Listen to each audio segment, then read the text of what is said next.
1850년대에는 오스트레일리아에서도 골드러시가 있었지. 그래서 전 세계에서 일확천금을 노린 사람들이 몰려들었어. 그 중에는 몇만 명이나 되는 중국인도 있었지. 존은 모닥불의 불꽃을 바라보며 이야기하기 시작했다. 오스트레일리아는 원래 영국에서 죄수들이 유배된 유배지였어. 그런 범죄자들이 아시아인들을 환대할 리 없었지. 광산의 이곳저곳에서는 학살이 빈번했대. 나는 스쿠버 강습을 하고 있는 이 20대의 백인의 얼굴을 바라보았다. 어쩐지 목소리가 가늘게 떨리고 있는 것 같은 생각이 들었다. 우리 선조가 저지른 짓이지만 지금까지도 이런 얘기를 하는 건 금기되고 있어. 몇백 명이 광산에서 생매장된 것도 원주민인 애버리진들이 중국인을 잡아먹었다는 소문으로 바뀌어 퍼졌지. 당시 나는 워킹 홀리데이 프로그램으로 오스트레일리아에 머물고 있었다. 존은 취미로 서핑을 즐기다 만나게 되었다. 우리는 관광이나 유학으로 오스트레일리아에 온 일본인을 헌팅하며 사이가 좋아졌던 터였다. 확실히 선조들은 끔찍한 일을 저질렀어. 하지만 150년은 더 된 일이야. 아시아 사람들은 집념이 그렇게나 강한 거야? 존은 부들부들 떨기 시작했다. 그의 얼굴은 완전히 울상으로 바뀌어 있었다. 자동차로 오스트레일리아 횡단 여행을 가자는 제의를 먼저 했던 것은 존이었다. 둘이서 헌팅을 나서다 보니 존은 어느새 여자 버릇이 나쁜 백인이라는 꼬리표가 붙어 있었다. 결국 함께 다니던 나마저 동포를 무시한다는 악평을 듣게 되었다. 존도 그런 평판이 신경 쓰였던 것인지 내 휴가에 맞춰서 다른 관광지로 떠나자는 제의를 했던 것이다. 그리고 그날은 우리가 대륙을 횡단하기 시작한 지 사흘이 되던 날이었다. 그렇게 떨지 마. 아무 일도 없을 거야. 내일 히치하이킹을 하고 차는 레커로 도시까지 나르면 돼. 거기에서 수리해서 다시 떠나자. 예정보다 하루 늦을 뿐이야.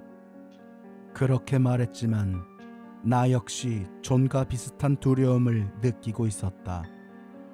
이런 마을에서 한참은 떨어진 황무지에서 한밤중인데도 인기척이 느껴지고 있다.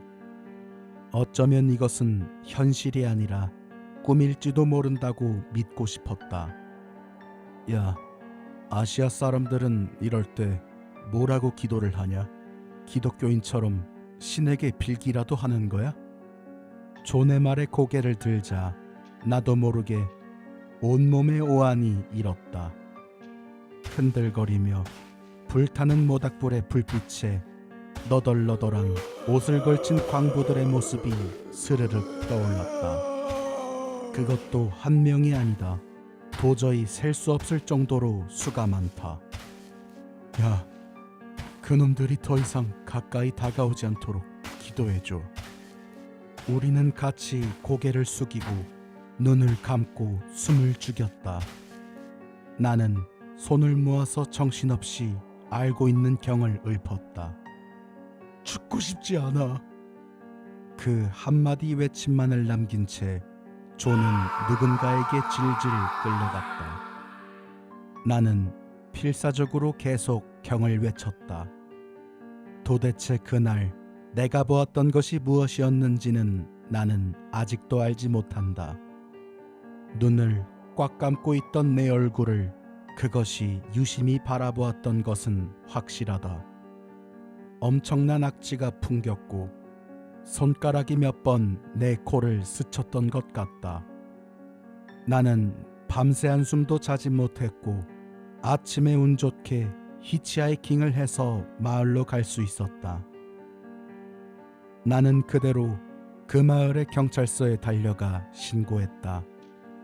존이 사라진 것에 관해서는 자동차의 엔진이 꺼져서 따로 도움을 찾아 헤어졌다고 거짓말을 했다. 그의 실종 때문에 나는 그 경찰서에서 일주일가량 구류되었다. 형사의 말에 따르면 그 부근에서는 지금까지 몇십 명이 넘는 실종 사건이 일어났다고 한다. 나는 구류에서 풀려나자마자 도망치듯 귀국했다. 존의 소식은 지금도 들리지 않는다.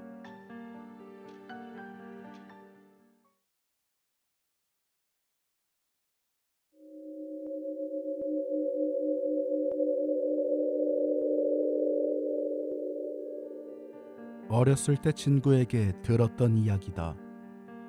친구는 실화라고 바득바득 우겼지만 어쨌거나 전해 들은 이야기니만큼 정확하지 않을 수도 있다. 어느 자매가 어떤 실험을 해보기로 했다. 그 실험이라는 것은 우선 새벽 2시에 자고 있는 사람을 사이에 두고 좌우에 2명의 사람이 서서 손뼉을 가볍게 2번 치는 것부터 시작한다. 그 후 눈을 감고 사신님, 사신님, 정말 무서운 걸 보여주세요 라고 작게 중얼거린다. 그리고 3분 동안 눈을 감고 있다가 살짝 눈을 떠서 가운데서 자고 있는 사람의 얼굴을 보면 그 사람이 죽을 때 짓는 표정이 떠오른다는 이야기였다. 매우 간단한 내용인데다 간단한 주문이었다. 어디선가 들어본 것 같은 시시한 내용에 처음에 언니는 별로 흥미가 동하지 않았다고 한다. 하지만 동생은 해보자, 다른 사람한테 실험해보면 되잖아 라고 졸라댔다. 그래서 자매는 주말에 아버지를 대상으로 그 실험을 해보기로 했다. 딱히 아버지에게 나쁜 감정이 있는 것은 아니었다. 그저 그날따라 어머니가 친정에 가서 자고 오시게 되어 집에 있던 것은 아버지뿐이었던 것이다. 2명에서 조용히 아버지의 방에 들어가서 주무시는 것을 확인하고 실험을 준비했다. 준비라고 해봐야 양옆에 나란히 서는 것 뿐이지만 대충 시간이 2시쯤 되자 자매는 눈을 감고 주문을 외웠다.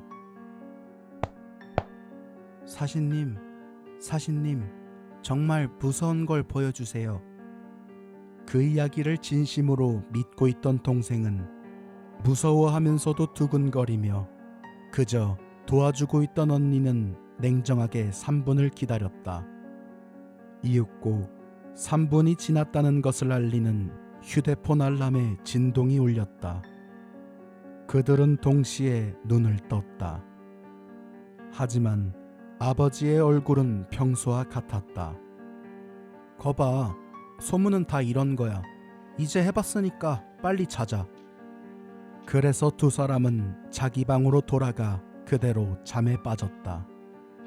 그리고 다음 날 한참 동안 늦잠을 자버린 자매가 낮이 다 되어서 일어났는데 1층이 떠들썩했다. 내려가 보니 아침에 돌아오기로 하셨던 어머니가 대단히 당황한 얼굴로 어딘가에 전화를 하고 있었다. 큰일 났어요. 남편이. 언제나 새벽에 일어나던 남편이 아침이 되도록 일어나지 않는 것을 이상하게 생각한 어머니가 깨우러 가보니 이불 속에 아버지가 숨을 쉬지 않고 있었다는 것이었다. 사인은 심근경색으로 인한 발작이었다. 어머니와 구급대원이 현관 앞에서 나누는 대화를 자매는 듣게 되었다. 남편은 언제쯤 발작이 일어났던 건가요? 아직 자세히는 모르겠습니다만 저 상태를 봐서는 아마 밤 12시쯤이었던 것 같습니다. 쓰러져 오는 어머니를 보며 언니는 무표정한 얼굴로 그러면 결코 표정이 바뀔 리가 없네 라고 말했다고 한다. 단순히 우연의 일치였을까? 아니면 정말로 사신이 아버지의 목숨을 앗아간 것일까? 누구도 진실은 알 수 없을 것이다.